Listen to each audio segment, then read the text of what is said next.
விழுப்புரம் மாவட்டம் திண்டிவனம் சட்டமன்ற தொகுதியில் மதசார்பற்ற முற்போக்கு கூட்டணியின் சார்பில் பானை சின்னத்தில் போட்டியிடும் விடுதலை சிறுத்தைகள் கட்சியின் வேட்பாளர் வன்னியரசு திண்டிவனம் நகராட்சிக்குட்பட்ட இருதயபுரம், ரோசனை, பாரதிதாசன் நகர், ஐயந்தோப்பு, முருங்கப்பாக்கம், சீனிவாசன் தெரு, மல்லியப்பந்தன் தெரு, தீர்த்தக்குளம் உள்ளிட்ட பகுதியில் கூட்டணி கட்சி நிர்வாகிகளுடன் தீவிர வாக்கு சேகரிப்பில் ஈடுபட்டார். அப்போது ரோசனை பகுதியில் உள்ள புரட்சியாளர் அம்பேத்கரின் திருவுருவ சிலைக்கு விசிக வேட்பாளர் வன்னியரசு மாலை அணிவித்து வீரவணக்கம் செலுத்தினார். தொடர்ந்து தாரை தப்பட்டை அடைத்து பானை சின்னத்திற்கு ஒரு வாக்குகளை சேகரித்தார்.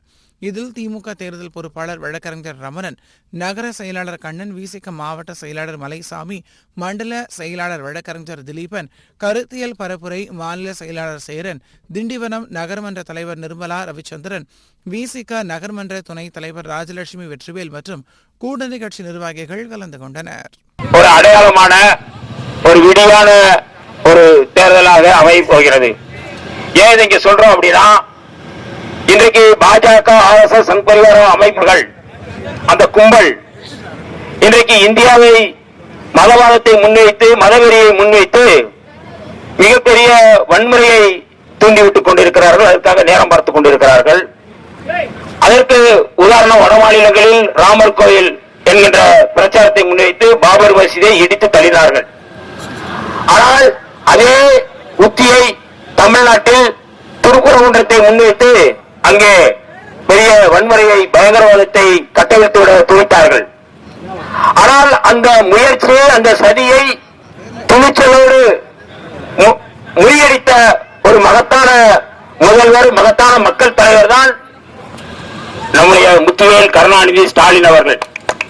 அவருக்கு உற்ற உறுதுணையாக இருந்து இந்த பிரச்சனையில் சனாதன கும்பலுடைய உத்தியை முறியடிப்பதில் உறுதுணையாக இருந்தவர் நம்முடைய தலைவர் எழுச்சி தமிழர் அண்ணன் தொல்காப்பியன் திருமாவளவன் அவர்கள். ஏன் இதை சொல்றோம்னா, ஆரம்பத்திலிருந்து தமிழ்நாட்டை குறிவைத்துக் கொண்டிருக்கிற பாஜகவுக்கு எதிராக தமிழ்நாட்டை பாதுகாத்துக் கொண்டிருக்கிற நம்முடைய அண்ணன் எழுச்சி தமிழர் தொல்காப்பியன் திருமாவளவன் அவர்கள் பாஜகவா தமிழ்நாடா என்பதை முன்வைத்தார்கள். அதைத்தான் நம்முடைய முதலமைச்சர் அவர்கள் தமிழ்நாடா டெல்லியா என்று முன்வைத்தார்கள்.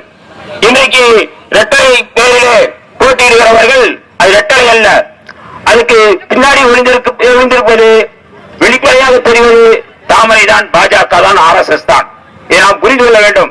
இது ரெட்டலை இருக்கு, அது ஒண்ணு செய்யாது இல்ல. ரெட்டலைய பாஜகவுக்கு லீஸ்க்கு விட்டிருக்கிறாரு. யாரு? எடப்பாடி பழனிசாமி அவர்கள்.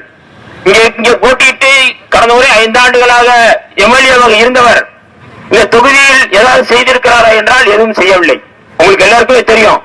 ஒரு மனு, நம்முடைய கோரிக்கைகள், நம்முடைய தேவைகள் என்ன இருக்கு, என்ன அப்படிங்கிறத அவர்கிட்ட போய் மனு கொடுப்பதற்கு கூட அவர்கிட்ட ஒரு அலுவலகம் இல்ல. அலுவலகம் திண்டிவனத்தில், திண்டிவனத்துடைய அலுவலகம், அதிமுக சட்டமன்ற உறுப்பினர் அலுவலகம் அப்படின்னு ஏதாவது நீங்க பார்த்துருந்தீங்கன்னா சொல்லுங்க.